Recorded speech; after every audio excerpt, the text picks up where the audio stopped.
Salvé, destoutra riba do Atlântico, da Coimbra, Lusitanas, para Santa Catarina, para o Rio Grande do Sul, saudações efusivas aos professores Líton Pilau e Vitória Barbiero e a quantos acompanham regularmente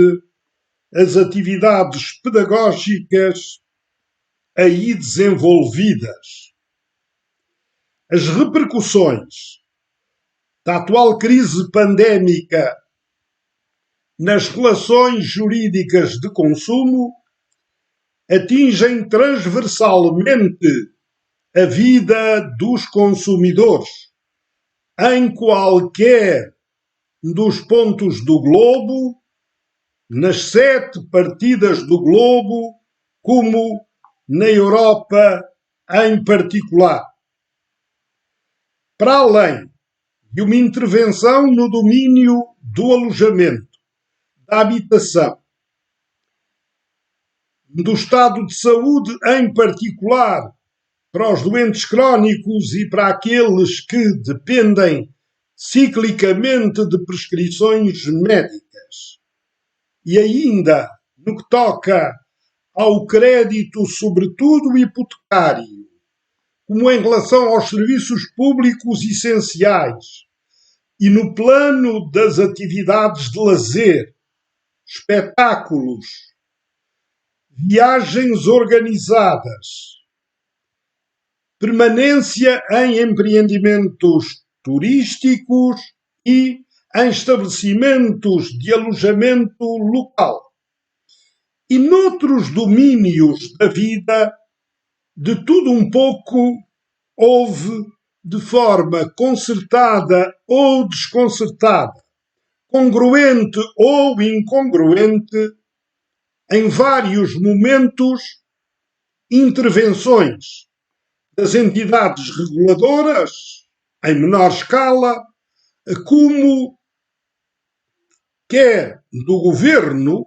que legisla por meio de decretos-leis, quer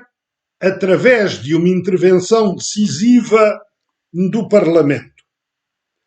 No que tange aos serviços públicos essenciais,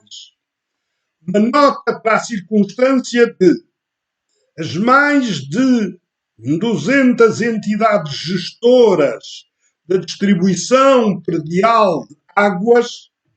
terem, cada uma a seu modo e a seu tempo, intervindo com medidas pontuais a que faleceu uma efetiva política global e uma intervenção equânime do poder central. Há uma diversidade de intervenções que não quadram um momento de exceção como o que se vive. Já no que tange à suspensão do fornecimento, mormente por incumprimento dos consumidores, o legislador, tarde e a más horas,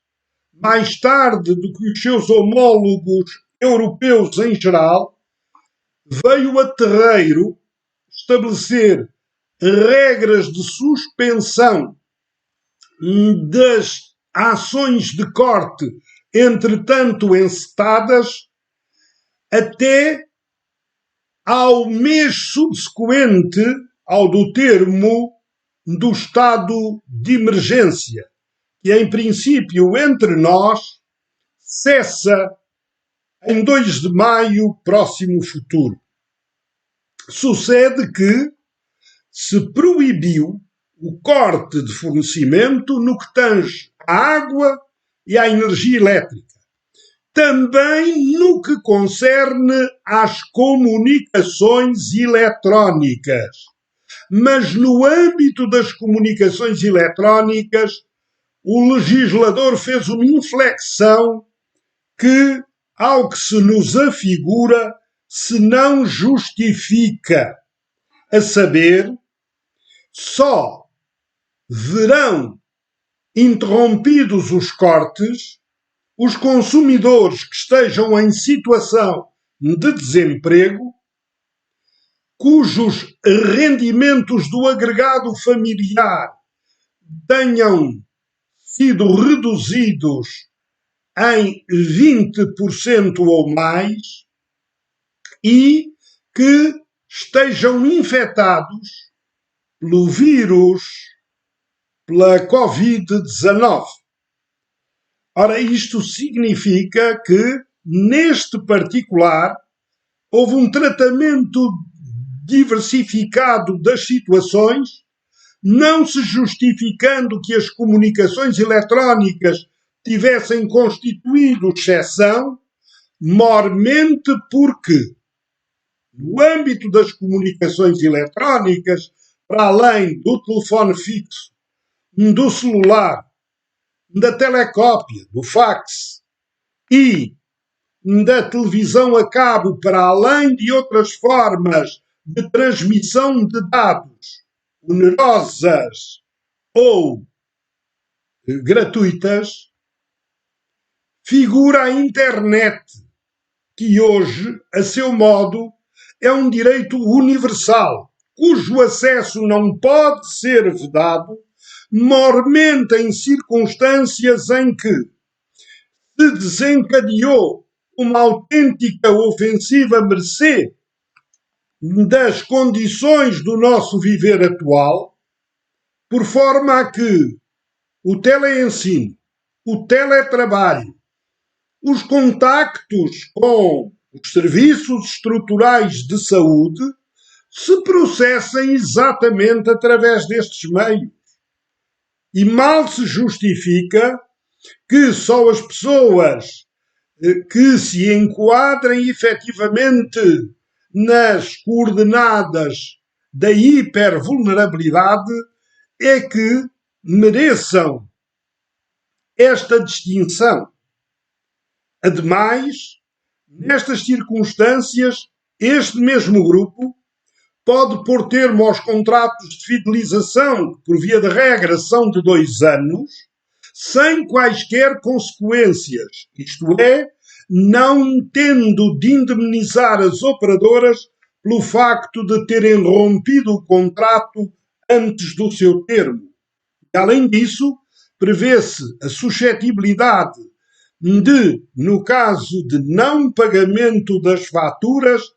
haver planos de pagamento que se estenderão por um lapso de 6 meses e que se adequarão, em princípio,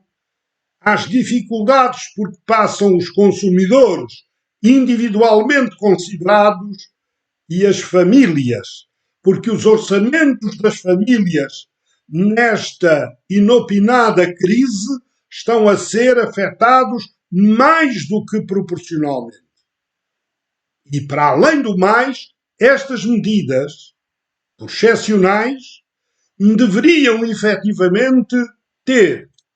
antecipado eventuais consequências nefastas e é mister que o legislador acompanhe par e passo esta evolução, não se fixando por estas limitações temporais que poderão ser ultrapassadas pelas circunstâncias. Fica este apontamento. Entendemos que, mais do que nunca, tem de assentar na nossa disciplina a preservação da saúde, da integridade física, dos longes de Coimbra, desta Coimbra multissecular,